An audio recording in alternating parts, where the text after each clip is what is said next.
Well, would you work in an office that bans sugar and holds meetings during gym sessions? One company is doing just that. Insurance startup Health IQ tells employees not to have sugar or soft drink in the office. If you bring any, it'll be thrown out. And instead of a conference room, meetings are held with workers on treadmills. Let's see what our Pulse guests think about this and whether they're on board or not. Joining me this afternoon is Stacey Francis from West Coast Fever and media consultant Carmen Braidwood. Good afternoon, ladies. Hi, Tracey. Afternoon. Carmen, would anyone want to work here, or could this be an office for the future? I really want to support this idea. I'm a bit of a health nut, and I remember working full-time thinking the one thing that stands in the way of me keeping fit is this bloody job. Let me get to the gym. Let me stop eating snacks in the afternoons. But let's be real. This is not the office of the future. No one will work in that place. I'm sorry. People rely on their 3 p.m. chocky attack too much. Stacey's pointing at herself. Stacey, you think it is, though? You work for probably one of those kinds of offices. If people want to do it, they become Stacey. They're not going to go to a normal job. How do you think people handle it, though, Stacey? I can't imagine the average person would be on board. I know that if I had packed some delicious treats and took them to work and then found a note that said they'd been confiscated, I'd be pretty upset. Yeah, and how do you handle it, obviously being an athlete? Yeah, I mean, that sounds like my everyday life, so it's the dream. Yeah, if I could kill two birds with one stone and have a run in a meeting at the same time and be as eloquent without hyperventilating, then why not? Exactly. I must admit, in the newsroom, that would never work. We've always got snacks lying around, and I don't think a treadmill would work in the newsroom. So yeah. You do have the staircase we all have to walk and that is good. That is good. That's my exercise for the day. All right, next up, ladies, a Darwin barbershop has received a discrimination complaint from a woman who was refused service. She was told the business only cuts men's hair. Stacey, is it okay to deny clientele based on their gender?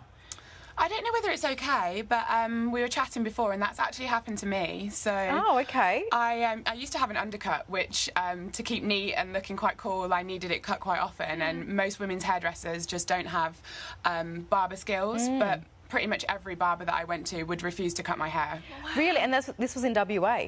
No, this was actually in England, so it's obviously a worldwide problem. And how did that make you feel? What did you do? I didn't really understand. I was obviously a paying customer. I figured my head was the same as a male's head, and yeah, I wanted it shaved. It wasn't like I wanted anything special happen, but nobody was willing to back down. Well, Carmen, on the other hand as well, though, there are female-only gyms, so could this be acceptable, do you think? I've been thinking about that a lot, and I guess if you want to apply the same rule and say that the barber shop is in their rights to have only men as their customers, then I think you need to assume that, like women feel in gyms, men feel intimidated by women turning up. So are we to assume that the guys who are getting their greys covered up don't want a lady like Stacey in there observing this embarrassing thing going on? Are they getting balding treatments done? And oh God, kind of girls in here doing that. You know, it makes me think that for the same reason women don't want to train with men. Yeah. I don't think that's happening. It ruins the illusion. Yeah, exactly. It ruins the illusion. All right, last up this afternoon, a Perth man has been hit with a $10.2 million gym bill. He had cancelled his credit card that was being debited monthly and forgot to tell the gym. Carmen, this works out to be a monthly membership worth around $600,000. Surely that is not worth it. That is not worth it. It's not worth paying $30 to go to the gym, to be honest, isn't it? It's mind-boggling that this has been allowed to go on for so long. Can I give a serious answer and say, sorry, Jim, you guys did not pay attention to your bookkeeping. You must have noticed at some point that this ridiculous membership was accruing so much interest. I assume it's interest. I don't think we have $600,000 a month gyms in Perth. I mean, next year, whatever it's called up at Kings Park is pretty fancy, but I don't think they're charging that much. No, I just couldn't believe that bill came along. Stacey, have you ever had a bill shock?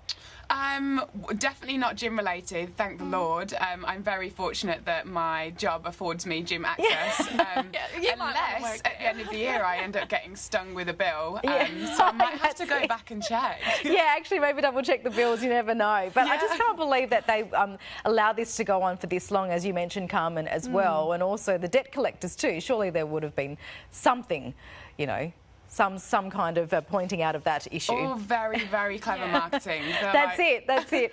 All right, ladies, we have to leave it there. Thanks so much for taking part in the Pulse of Perth. Thank you. Catch you next time.